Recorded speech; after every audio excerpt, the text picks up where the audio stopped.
Halo semuanya, selamat datang kembali di channel Trycode Indonesia. Di video kali ini kita akan mulai membuat model atau membangun model LSTM menggunakan data yang sudah kita bersihkan pada video sebelumnya.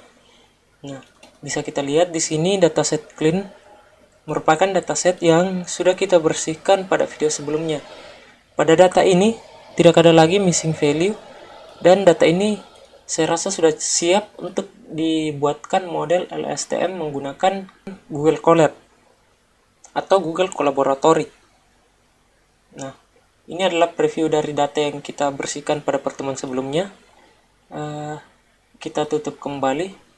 Kemudian kita buka di Google. Di sini kita ketikkan saja Google Colab. Seperti ini, maka akan muncul halaman Google Colab atau link ke halaman Google Colab ini yang paling di atas. Kita klik saja, dan setelah terbuka kita tinggal membuat notebook baru dengan mengklik new notebook atau notebook baru. Kita tunggu sampai workspace-nya terbuka. Jika workspace-nya sudah terbuka, hal pertama yang kita lakukan adalah mengimport file Excel dari dataset yang sudah kita buat kemarin atau pada video sebelumnya. Nah, di sini kita langsung upload saja dataset clean. Ini adalah dataset yang sudah saya anggap bersih. Nah, di dataset clean ini kita import ke dalam data frame. Kita perlu untuk mengimport library yang akan digunakan. Import pandas as pd, di mana kita akan menggunakan pandas, dan tentunya nanti kita pasti akan menggunakan library NumPy juga. Jadi langsung saja kita import di sini. Kita jalankan dan kita tambahkan kode lagi. Nah, di sini kita akan membuat sebuah file baru.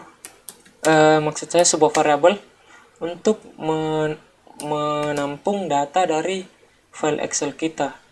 Di sini kita panggil pandas dengan method read Excel dan diikuti dengan nama file sebagai parameternya.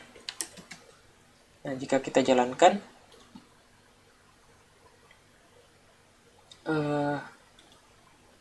maaf, di sini bukan dataset Excel ya teman-teman, tapi dataset clean. Nah, kita jalankan kembali. Kemudian selanjutnya kita mengubah dataset yang kita punya menjadi sebuah data frame. Kita kasih nama variabel df. Kita bikin data frame baru, pd.dataframe, yang parameternya adalah Excel file. Nah, seperti ini. Kemudian kita langsung tampilkan data frame-nya dengan perintah print. Jadi datanya kurang lebih seperti ini ya teman-teman. Ada tanggal, ada fitur tn, tx, TAVG, RH, AVG, RR, dan SS.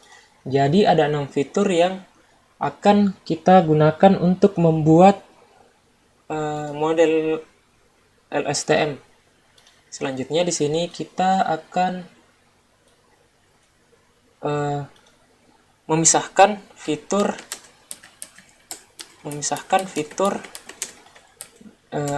input dan output. Nah, di sini saya akan membuat variabel bernama input features. Isinya adalah variabel atau fitur yang akan kita gunakan sebagai input dari model. Di sini teman-teman bisa memilih fitur mana yang ingin dijadikan input untuk modelnya. Bisa TN, TX, TAVG, atau bisa mengambil lebih dari satu, atau bahkan bisa mengambil semua fiturnya sebagai input untuk modelnya. Dalam hal ini saya akan mengambil semua fiturnya sebagai input.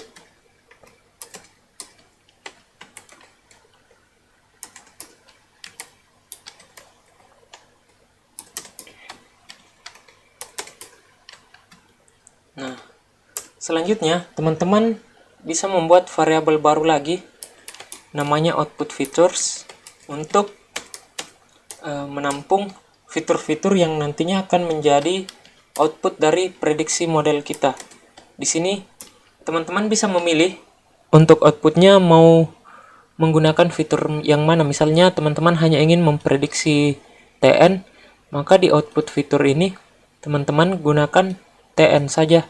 Atau jika ingin menggunakan TN dan TX, maka teman-teman bisa menggunakan dua fitur seperti ini.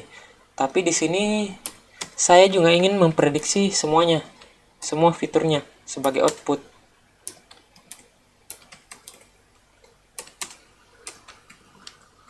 Jadi teman-teman tinggal sesuaikan saja ingin menggunakan fitur yang mana. Tapi yang saya contohkan di sini adalah menggunakan semua fitur untuk input maupun outputnya. Kemudian kita jalankan.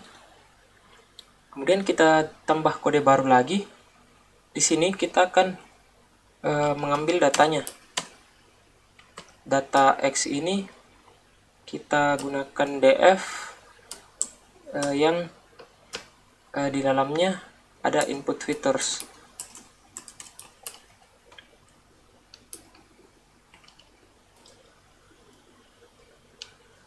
Input features. Nah, kemudian tambahkan values karena kita akan mengambil nilainya. Nah, jadi data X ini akan mengambil data dari df yang fiturnya adalah input fitur. Jadi yang fiturnya adalah yang ada di dalam variabel ini, yaitu TN, TX, TAVG, RHAVG, RR, dan SS. Kemudian begitu pula untuk Y. Di sini Y adalah DF yang memiliki fitur output features dot values seperti ini. Kemudian kita bisa tampilkan dulu untuk nilai X-nya.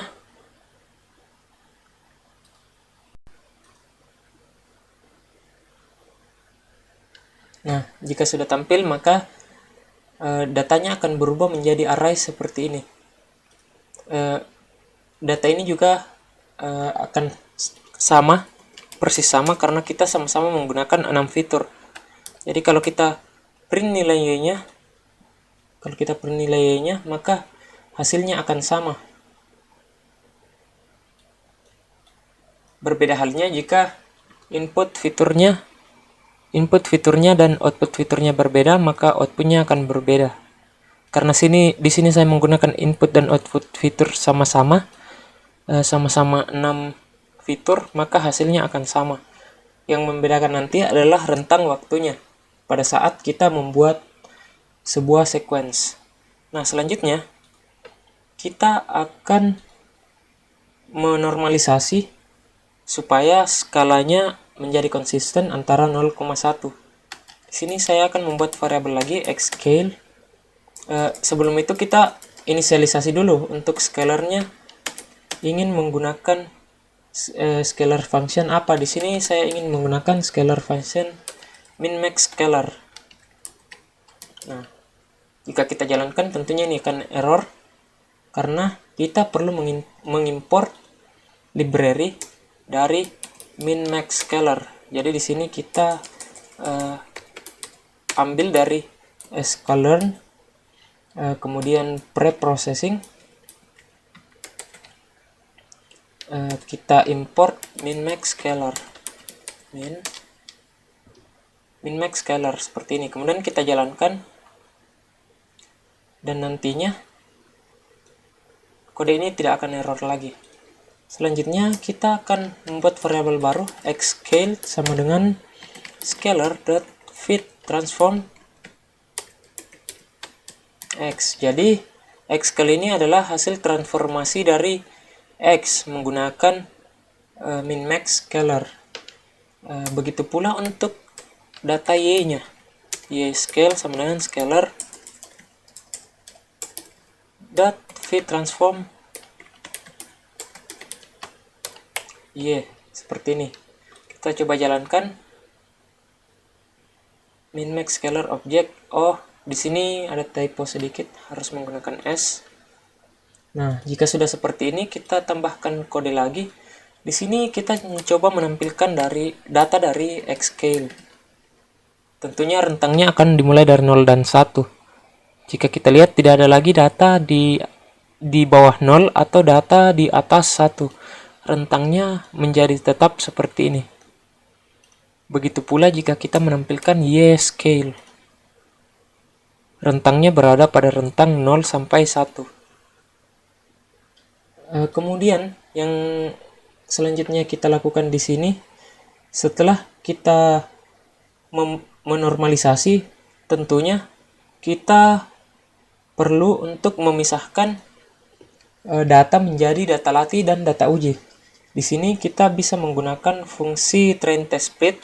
Jadi di sini kita membuat variabel xtrain, xtest, kemudian y-train, kemudian y-test sama dengan train test split yang parameternya adalah x-scale, y-scale, test size. Nah, test size ini merupakan berapa banyak data yang akan digunakan sebagai data testing. Di sini saya gunakan 0,2 yang artinya 0,2 dari data atau 20% dari data keseluruhan akan digunakan sebagai data uji. Dan 80%-nya akan digunakan sebagai data latih. Kemudian, karena kita menggunakan data time series atau data rentang waktu, maka kita perlu menambahkan satu parameter lagi, yaitu shuffle sama dengan false. Nah, shuffle false ini digunakan untuk mencegah terjadinya pengacakan pada splitting dataset. Jadi ketika dataset kita dibagi menjadi data testing dan data latih, datanya tetap akan berurutan dari data terlama hingga data terbaru. Hal ini perlu dilakukan karena data time series itu sangat bergantung pada waktu. Jadi jika datanya teracak, otomatis waktunya juga akan teracak dan hasil prediksinya nantinya tentunya tidak akan akurat. Nah, setelah kita menambahkan shuffle false di sini, kita langsung jalankan saja kodenya. Nah, di sini train test split error karena tidak didefinisikan. Nah, untuk mendefinisikan train test split ini, kita perlu mengimport di atas sini dari library sklearn model selection. Kita import train test split tadi. Train test split. Nah, seperti ini. Kemudian kita jalankan. Dan harusnya sudah tidak ada error lagi. Nah, jika sudah begini, kita tambahkan kode lagi. Selanjutnya kita buat time steps.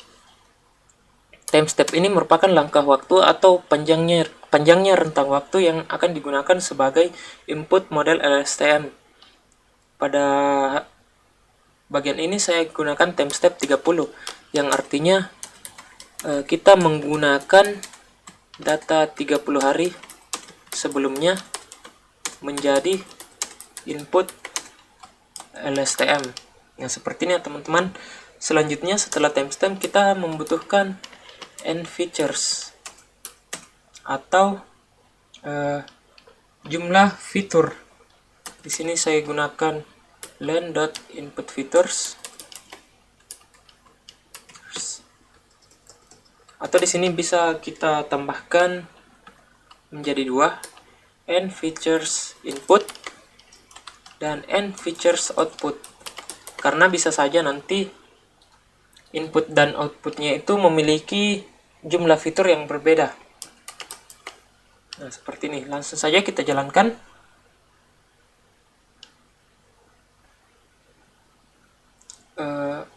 Output di sini output features. Kita jalankan, harusnya sudah tidak ada yang error. Nah, jika sudah, selanjutnya kita akan membuat function, mendefinisikan sebuah function untuk membuat sebuah sequence. Nah, function create sequence ini menerima parameter x, parameter y, kemudian time steps, Ini untuk membedakan time step sebagai parameter di sini dengan time step variable di sini, mungkin lebih baik kita tambahkan underscore saja, yang di dalamnya terdapat nilai yang akan dikembalikan, yaitu X sequence dan Y sequence, yang mana awalnya merupakan array kosong dan nantinya akan dikembalikan.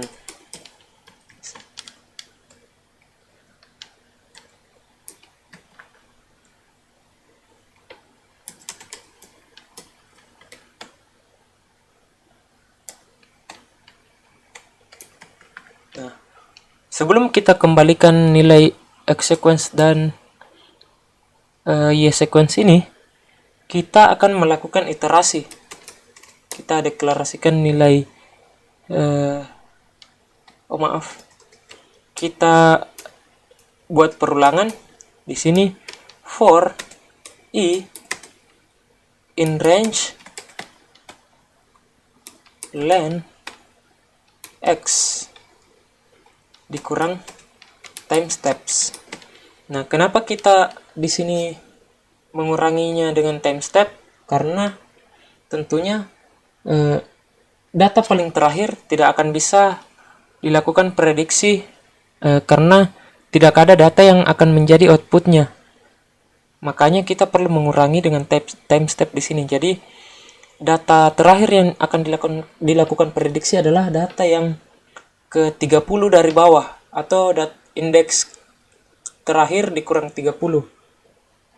Maaf, di sini ada typo. Di sini kita menggunakan underscore karena kita mengambil nilai dari parameter. Nah, setelah itu kita akan melakukan append atau memasukkan nilai ke dalam array, yaitu array sequence. Kita append nilainya x x nilainya dari i hingga i tambah time steps, seperti ini, time underscore steps. Nah, seperti ini. Jadi kita memasukkan nilai dari x indeks ke i sampai indeks ke i tambah time step. Jadi dalam hal ini indeks ke i sampai indeks ke i tambah 30. Kemudian untuk y sequence-nya kita akan append y indeks ke i ditambah time steps. Nah, seperti ini. Jadi kita akan ambil data ke i ditambah time steps. Jadi kalau misalnya iterasi pertama akan menambahkan nilai 31, misalnya indeks ke 1, maka yang menjadi outputnya adalah data ke 1 tambah 31, 1 tambah 30 yang hasilnya 31. Nah, seperti itu. Dan kemudian kita di sini akan mengembalikannya return init array. Di sini u-nya 1 saja. Jika kita eksekusi, harusnya tidak ada yang error ya. Nah, setelah kita mendefinisikan function create sequence, kita perlu memanggilnya dan menyimpannya ke dalam variabel xtrain sequence dan ytrain sequence, sama dengan create sequence. Parameternya adalah xtrain, ytrain, dan time steps. Nah, seperti ini. Jika kita jalankan, nah, tidak ada yang error. Xtrain, ytrain diubah menjadi sequence. Jadi nilai np array ini akan masuk ke variabel yang ada di sini, dan nilai np array y sequence ini akan masuk ke variabel ytrain sequence. Seperti itu. Kemudian kita lanjutkan juga untuk data testing. Untuk data testing ini kita copy saja, atau teman-teman bisa arahkan kursornya ke baris ini, lalu tekan Alt Shift bawah. Nah, tinggal kita ubah trainnya menjadi test.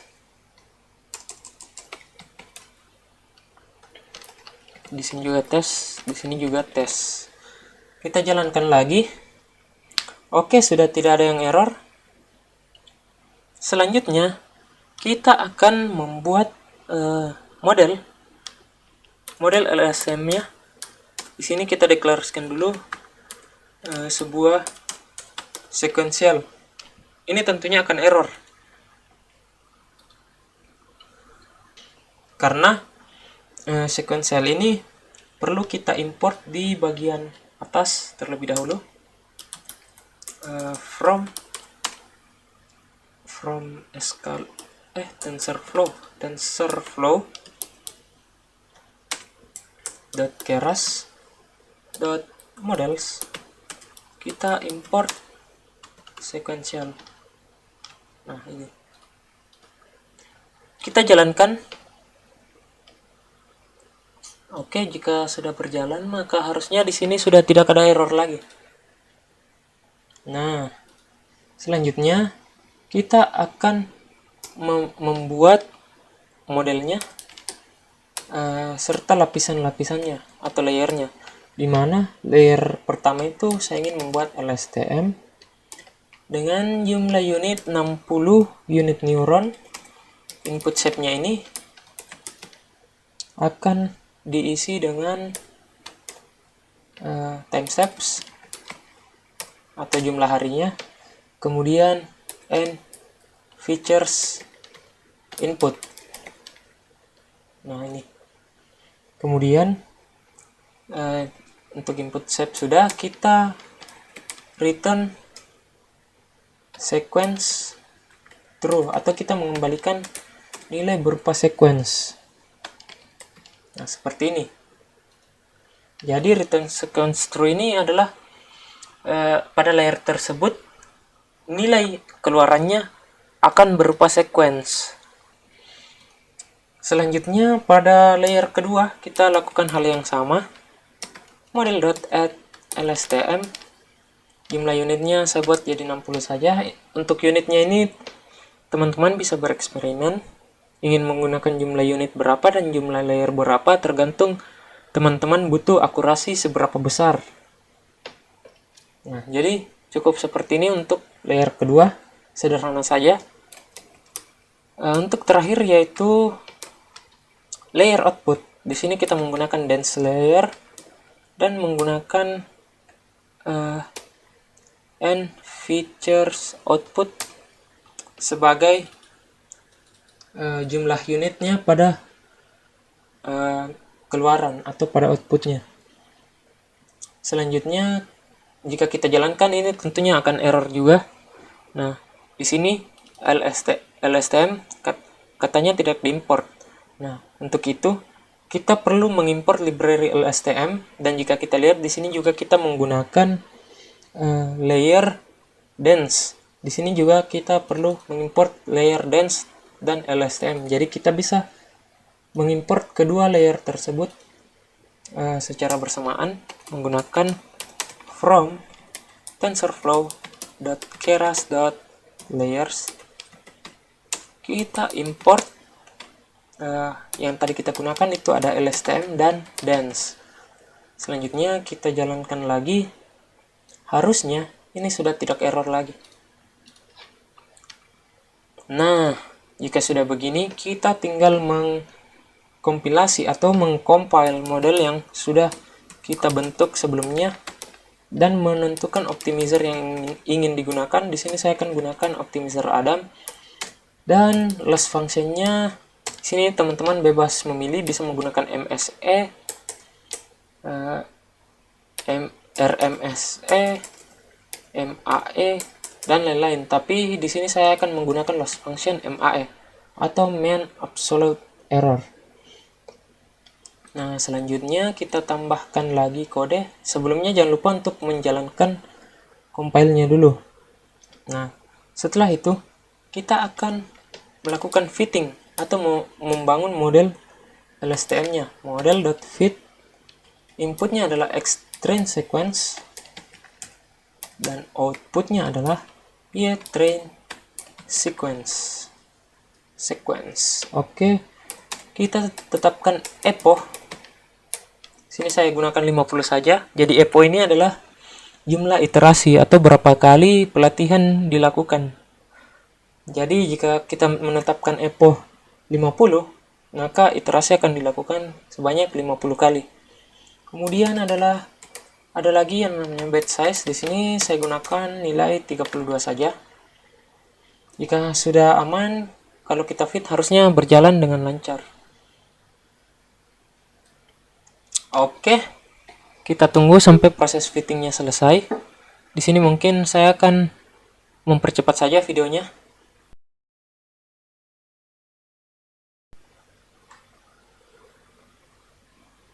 Oke, karena proses fitting atau model fit sudah selesai, di sini kita mendapatkan loss dengan MAE sebesar 0,0703 dari MAE pelatihan atau training data kita. Selanjutnya kita tambahkan lagi kode di sini. Nah, di sini kita bisa melakukan prediksi atau predictions menggunakan data testing yang sebelumnya kita miliki, model.predict. Nah, data testing di sini xtest sequence. Langsung saja kita jalankan, harusnya tidak ada yang error.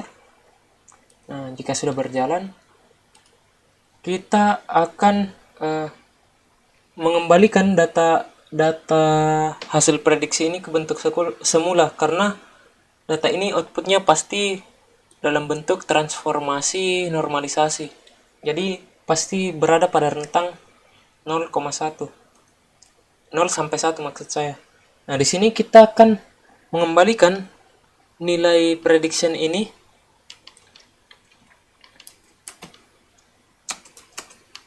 menjadi data aslinya dengan menggunakan scalar.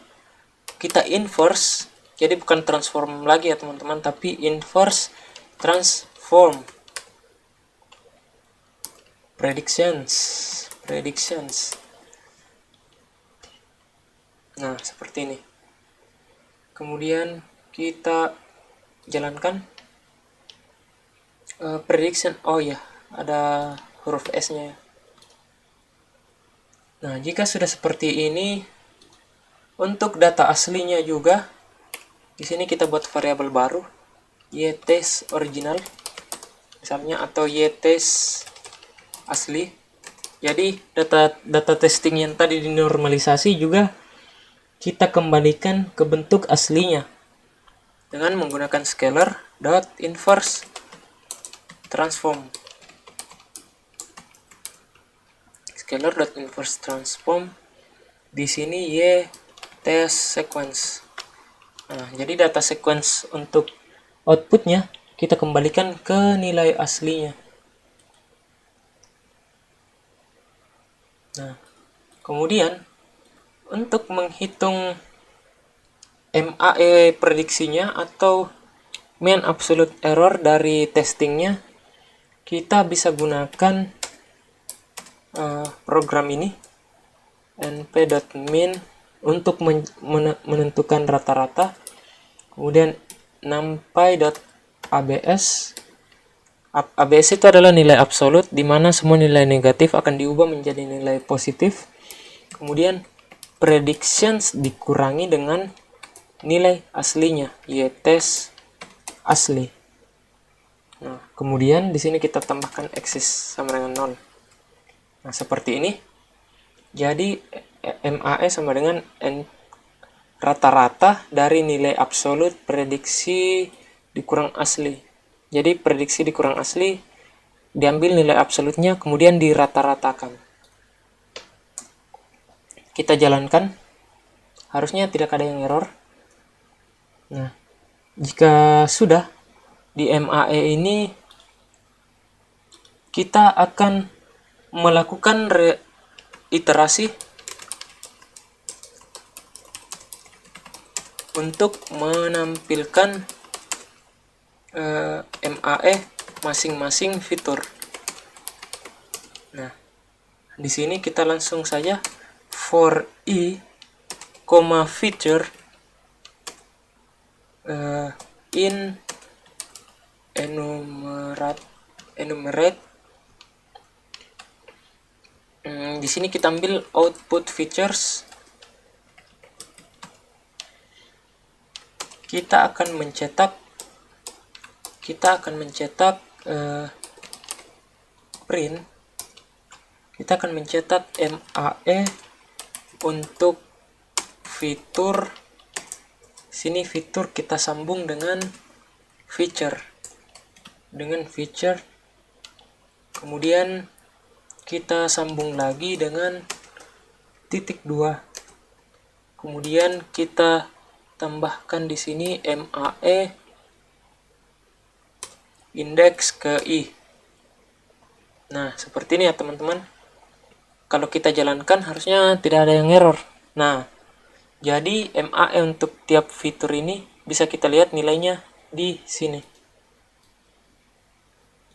Jadi untuk TN itu MAE-nya 0,517, TX 0,8094 dan seterusnya.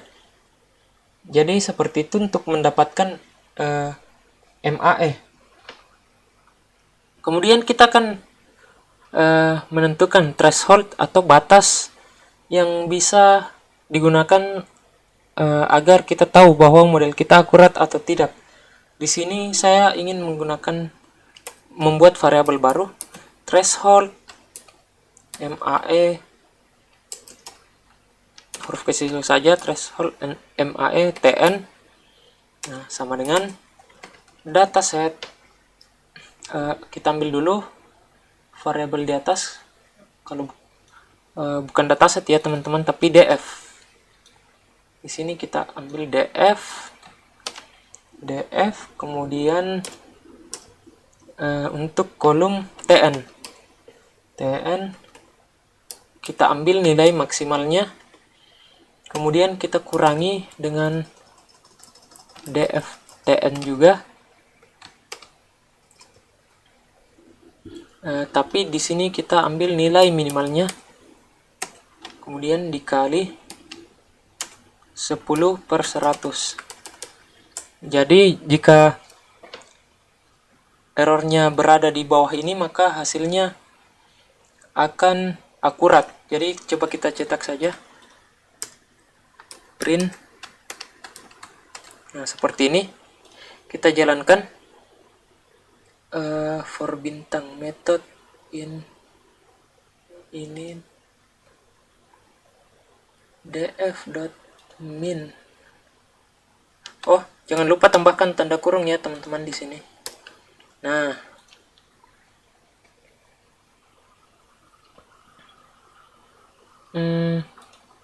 oh ya, ada satu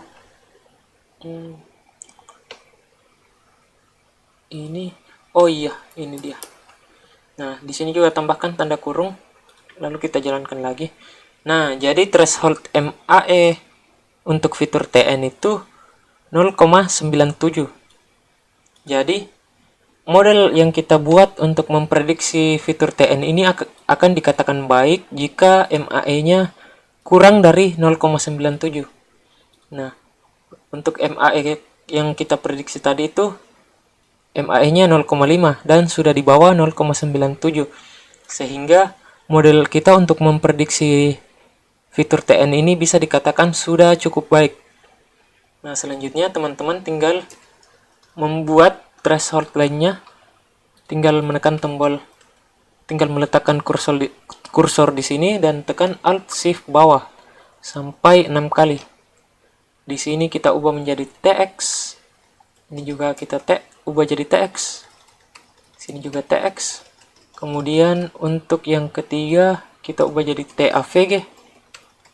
Sini juga TAVG. Di sini juga TAVG.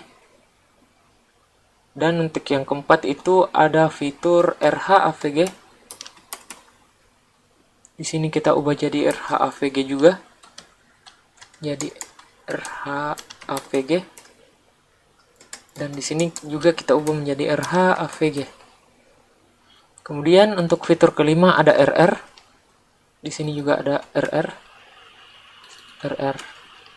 Dan yang terakhir ada SS dan SS. Kemudian tinggal kita cetak satu-satu. Di sini kita copy menjadi 6 kali. Tinggal kita tambahkan teks untuk mendeskripsikan threshold TN. Seperti ini. Tambahkan tanda koma. Nah, tinggal teman-teman copy saja semuanya. Atau ini kita hapus dulu. Kemudian kita Alt Shift bawah sebanyak 5 kali. Jadi totalnya ada 6. Ada TN, ada TX. Di sini juga kita ubah menjadi TX. Di sini kita ubah menjadi TAVG. Di sini kita ubah menjadi TAVG. Di sini kita ubah menjadi RH AVG. Di sini juga kita ubah menjadi RH AVG. Di sini kita ubah menjadi RR. Di sini kita ubah menjadi RR. Dan terakhir di sini kita ubah menjadi SS, dan di sini juga. Kita jalankan lagi. Nah, jadi threshold untuk masing-masing fitur bisa dilihat di sini. Untuk TN 0,97. Nah, akurasinya kita sudah ada di bawah 0,97, kemudian TX 1,25 sudah di bawahnya juga. Untuk TAVG 0,91 sudah di bawahnya juga. RH 4,5 punya kita 2,9 sudah di bawahnya juga. Kemudian ada RR 21,8, kita hanya 10 sudah di bawahnya juga. Nah, untuk SS ini 1,13, dan nilai fitur kita, nilai prediksi kita untuk SS ini 1,7. Jadi untuk SS ini prediksi kita masih belum cukup baik. Tapi untuk kelima fitur lainnya saya rasa sudah cukup. Jadi teman-teman bisa bereksperimen menggunakan parameter-parameter dan jumlah layer maupun jumlah neuron sesuai dengan akurasi yang teman-teman inginkan. Jadi cukup sekian dulu video kita kali ini tentang pembuatan model LSTM. Dan sampai jumpa di video berikutnya. Terima kasih.